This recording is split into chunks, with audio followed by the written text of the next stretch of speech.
네, 여러분 안녕하십니까. 살벌해지고 있습니다. 한반도 정세가 만만치 않게 가고 있고요. 제가 이 정치나 군사 문제를 논평하기에는 그렇게 마땅치 않습니다만은 점점 살벌해지고 있습니다.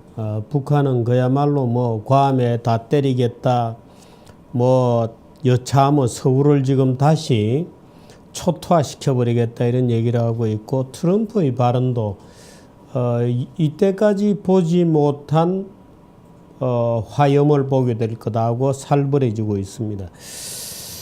오늘 지금 일본의 슈간 겐다이라고 하는 그 시사 잡지입니다. 슈간 겐다이. 이 잡지에서 게재한 기사입니다만은, 물론 우리가 이런데 일비할 이유는 없다고 봅니다만은, 트럼프가 북한의 구구절 날, 북한의 구구절이 건국기념일이죠.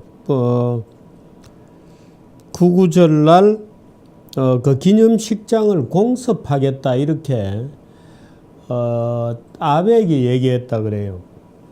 7월 30일 날 북한이 ICBM을 2차 실험인가 하고 완전히 핵이 이제 개발되었다고 선언하고 소형 핵탄두도 여러 개 있는 것처럼 얘기를 하면서 그때 문재인 대통령 휴가를 갔죠. 도널드 트럼프와 아베 신조 일본 총리가 전화 통화를 한 내용입니다. 문재인 한국 대통령은 휴가를 가고 없었습니다. 북한의 건국기념일인 9월 9일에 북한을 공습하겠다. 아마도 기념행사가 열릴 테인데 그 현장을 때려버리는 것이 문제를 한꺼번에 처리하는 방법이 될 것이다 하고 트럼프 대통령이 격한 어조로 얘기했다고 합니다. 결코 ICBM 발사 실험을 용인할 수 없다. 트럼프는 이렇게 얘기했다 그래요. 북한이 지난주 ICBM 발사 실험을 했는데 조만간 핵탄두를 탑재한 ICBM을 실전 배치할 것으로 보인다. 북한은 미국의 크리스마스를 불바다로 만들겠다고 했는데 실제로 미국의 직접적인 위협이 되었다. 이제는 그동안 북한에 대해 여러 가지 옵션, 경제, 협상, 군사공격, 정권 전복 등 고려했고, 주로 경제 제재를 중심으로 중국의 영향력 행사에 의지해왔다. 그런데 중국은 안 되는 것 같다. 그래서 9월 9일 날 때리겠다. 김정은이 그 자리에 참석하지 않더라도 때리겠다. 놈들에게 우리의 뜻을 알리는 방법이다. 이런 얘기를 했어요. 트럼프 대통령은 지금 중동의 이슬람 국가 IS도 거의 괴멸된 상태다. 그 다음에 남는 거는 이란과 북한인데 둘 중에 북한 문제가 더 급하다. 미국에 대한 직접적 위협은 그냥 두지 않을 거다. 그 다음입니다. 미국이 북한을 타격할 때 일본도 협력했으면 한다. 는 점도 분명히 했다고 해요. 이에 대해서 아베 총리는 약간 뉘앙스가 다른 얘기를 했습니다. 당연히 우리가 돕겠다. 미일 안보조약과 일본의 법률 내에서 협력할 것은 협력하며 우선적으로 자위대 미군의 공동 군사훈련을 강화하자는 구체적인 방법도 아베가 얘기했다 그래요. 근데 아베는 북한을 공습할 때는 한국도 같이 제휴할 필요가 있다. 이렇게 얘기했다 그래요.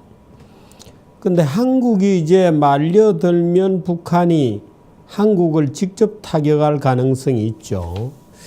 그래서 오늘 지금 그 주요 언론에 긴급으로 타전되고 있는 것이 이런 겁니다. 미국의 MBC 방송이 복수의 미군 군 관계자와 또 전직 나토 사령관, 태평양 공군 사령관을 지낸 오션의 중장 등 이용해서 괌에서 직접 때릴 거다. 직접 때리는데 뭐로 때리냐면 B-1B, B-1B 폭격기로 때린다. 이게 이제 소위 죽음의 백조라고 불리는 폭격기인데요. 이게 이제 미국이 가지고 있는 B-1B, B-52, B-2 등 전략 폭격기 3총사 중에서 마하 1.25로 가장 빠르다 그래요. 폭탄을 모두 실을 수 있는 것은 61톤. 괌에서 3,380km를 날아와 북한을 상공에 나타나는 데까지 2시간이 걸린다 그럽니다. 그래서 트럼프의 명령으로 B-1B 폭격기를 동원해 북한의 이 20곳 이미 그 원점이 다 파괴되어 있다 그럽니다. 그래서 그 미사일 기지를 선택하는 작전을 이미 마련하고 있다 이렇게 되어 있습니다. 이렇게 되면 이제 한국의 개입은 배제하고 직접 괌에서 날아와서 글쎄요, 일본이 어느 정도로 어떤 범위에서 협력할지는 모르겠습니다만은 북한을 때린다. 그 트럼프 대통령 입에서 구구절 기념식장이라고 하는 구체성까지 나왔으니까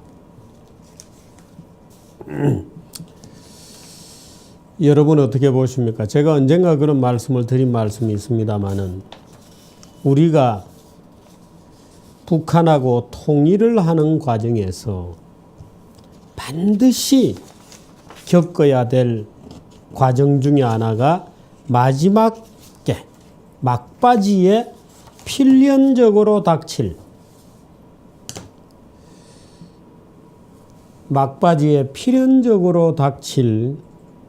공포의 밤입니다. 어떤 형태로건 북한이 저 호전적인 집단이 정권을 그냥 내놓으려고 하지 않을 것이 너무나 분명하기 때문에 그거 하려고 지금 핵폭탄까지 만드는 거거든요. 마지막 순간에는 공포가 지배하는 그런 밤이 오게 되어 있습니다. 그게 지나야 무슨 김정은이 쫄병 중에 누가 김정은이를 처단을 해서 평화체제로 넘어가겠다든지 말하자면 북한의 정권 교체를 의미하더라도 극단적인 공포가 지배를 해야 움직이게 되어 있습니다. 이건 일종의 치킨 게임 비슷하게 되어 있는 거죠. 우리가 원컨 원착은 관계없습니다.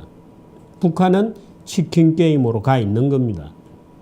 다만 그 치킨 게임의 대상을 미국이다라고 애써 지금 왜? 대한민국은 협조를 받아내야 되니까. 박근혜 정부 같으면 난리 났겠습니다만은 지금 어떻든 문재인으로부터는 협조를 얻어내야 되니까 일단 한국은 아닌 것처럼 비껴가고 있는데 최근에 이제 어제 오늘 나온 얘기 보면 서울 불바다 얘기가 다시 나오고 있죠. 어차피 사건이 터지면 서울은 불바다다는 식의 공갈을 하는 겁니다. 그 밤은 오게 되어 있고 언제라도 우리는 그걸 견뎌내야 됩니다. 만일에 그 밤을, 그 공포를 견뎌내지 못하면 통일은 오지 않습니다. 그 공포를 견뎌내지 못하면 노예의 길이 있을 뿐이죠. 그런데 그 노예의 길을 달려온 지도자들이 있습니다. 저는 이 지도자들을 어떻게 해야 되느냐. 노무현 전 대통령 언론사 간부 초청 간담회. 북한이나 인도나 핵 같이 가지고 있다. 그런데 북한은 되고 인도는 안 되느냐. 미국이 한국 핵무기를 가졌다고 한국인이 불안해합니까? 라는 정신 나간 얘기를 했습니다. 왜 정신 나가냐? 미국이 한국에 대해서 적대적입니까? 아닙니다. 북한이 한국에 대해서 여전히 적화 통일 노선을 가지고 있어요. 그래서 문제가 되는 겁니다. 중국도 핵폭탄을 가지고 있지만 중국이 당장 무슨 한반도를 집어삼키겠다는 야욕을 가지고 있지는 않죠. 물론 저는 중국이 지금 장기적으로는 북한은 절대 포기 안 한다. 중국이. 그야말로 극단적인 상황이 오기 전까지 중국은 북한을 포기 안 한다. 잘해서 남쪽의 좌익 정부를 잘 구설하면 한반도를 통째로 먹을 수 있는데 왜 북한을 포기합니까? 친중 정부, 친중 좌익 정부, 사드 하나 가지고 이렇게 마음대로 흔들 수 있는 허약한 정권인데 잘하면 남북한을 통틀어 먹을 수 있는데 왜 북한을 포기합니까? 노무현 대통령이 이런 헛소리를 했습니다. 미국이 핵무기를 가졌다고 한국이 불안해합니까? 제가 참 무슨 말을 해주고 싶습니다마는 무슨 말을 하고 싶은지 여러분 다 느끼시죠. 노무현은 또 이런 얘기를 했습니다. 북한 핵 문제는 평화적으로 해결된다고 생각한다. 북핵의 평화적 해결 외에 무력 행사, 봉쇄 정책, 북한 체제 붕괴 등은 수용할 수 없다. 북한의 핵 주장은 일리가 있다. 북한 핵실험 아무런 징후나 단서를 갖고 있지 않다. 2006년 9월 이자가 그렇게 얘기했습니다. 북한 핵실험 징후도 단서도 없다. 또 이런 얘기도 했습니다. 북한에 핵무기가 있다 할지라도 군사력은 충분히 균형을 이루고 있다. 그럼 핵개발 왜 하나? 북한에 한번 물어봅시다. 이분의 전임자죠. 노벨 평화상을 탔던 바로 그분입니다. 북한은 핵을 개발한 적도 없고 개발할 능력도 없다. 대북지원금이 핵개발에 악용된다는 말은 터무니없는 유언비어다. 내가 책임지겠다. 이 돌아가신 분은 어떻게 해야 되나? 책임지겠다고 했는데. 핵개발 안 한다고 했는데.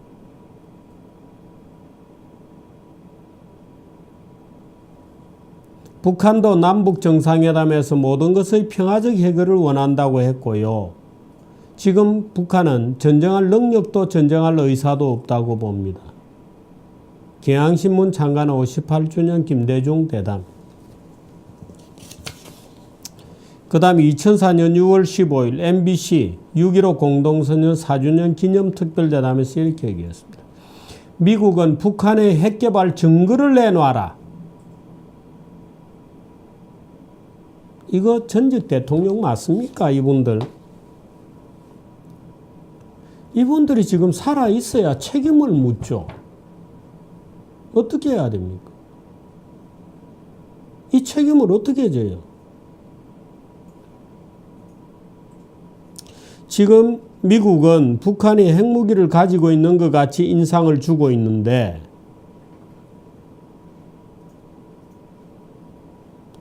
그래서 미국은 북한이 농축 우라늄을 갖고 있다. 그래서 핵까지 개발하고 있다. 이렇게 얘기를 하고 있는데 그 증거를 내놔라. 이렇게 얘기했어요. 참 전직 대통령에게 우리가 이 사람 저 사람 이렇게 부를 수는 없잖아요. 참아.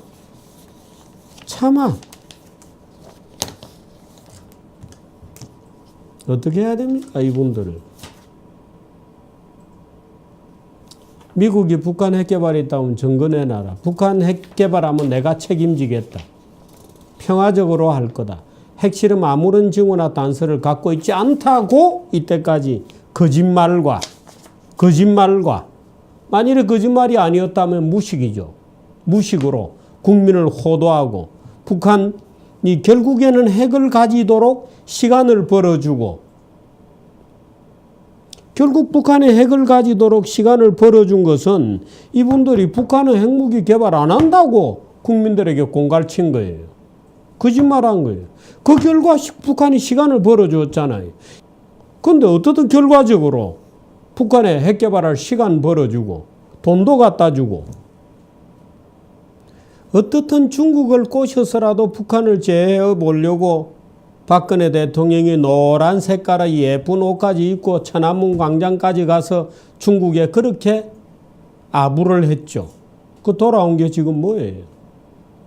그래도 박근혜 대통령은 중국을 움직여서라도 북한을 어떻게 제어해 보겠다고 정말 눈물 나는 고생까지 하면서 막으려고 했지만 지금 보세요. 어떤 꼴이 되어 있는지. 이 두 분이 뭘 했나 그동안에. 어떻게 책임질라 그래요? 민족의 운명을 참 도탄에 빠뜨린 분들이, 온 국민의 운명을 백척간도로 밀어넣은 분들이 이 어처구니 없는 분들이다. 이 책임을 지긴다고 약속을 했는데 어떻게 책임을 질 거냐. 요즘 시중에서는 노무현입니다라는 영화가 유행이에요. 참 기가 막히잖아요. 이 사람의 책임을 어떻게 물어야 됩니까?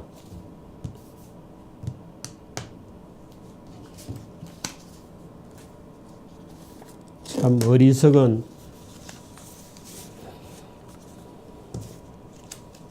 어리석음이 이토록 되풀이 되었기 때문에 그 어리석음에서 오는 화는 국민들이 당하게 되었습니다. 그 어리석음에서 오는 화는 국민들이 이제 온팍 뒤집어 쓰게 생겼습니다. 결과적으로 이분들의 어리석음을 어떻게 해야 됩니까? 이분들의 어리석음을 핵개발 절대로 안 할 거다 하고 국민들을 안심시키고 세계인의 눈을 가렸던 이분들을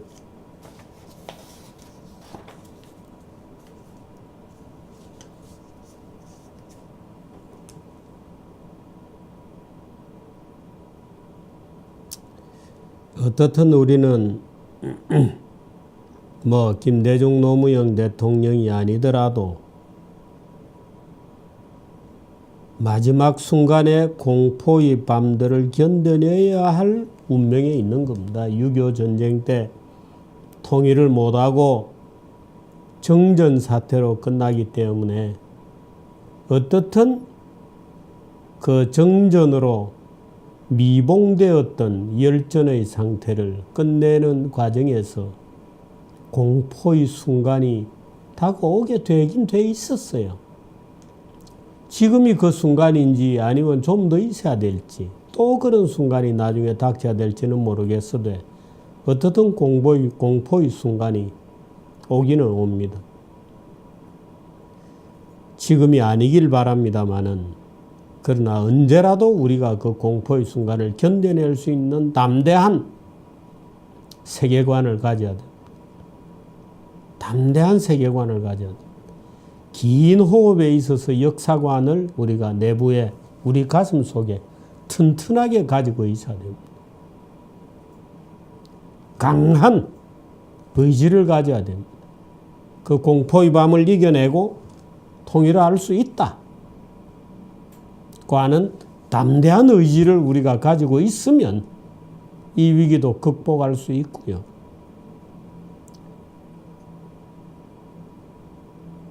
그렇지 않으면 집니다. 제가 이 김대중 노무현 대통령이 참 이 긴 세월 동안 북한이 핵개발할 수 있는 시간을 벌어주고 돈도 갖다 주었다는 의혹을 받고 있고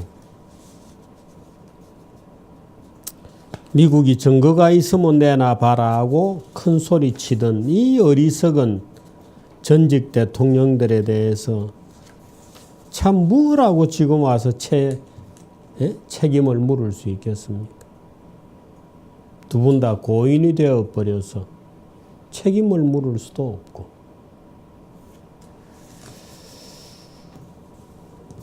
여기까지 하겠습니다.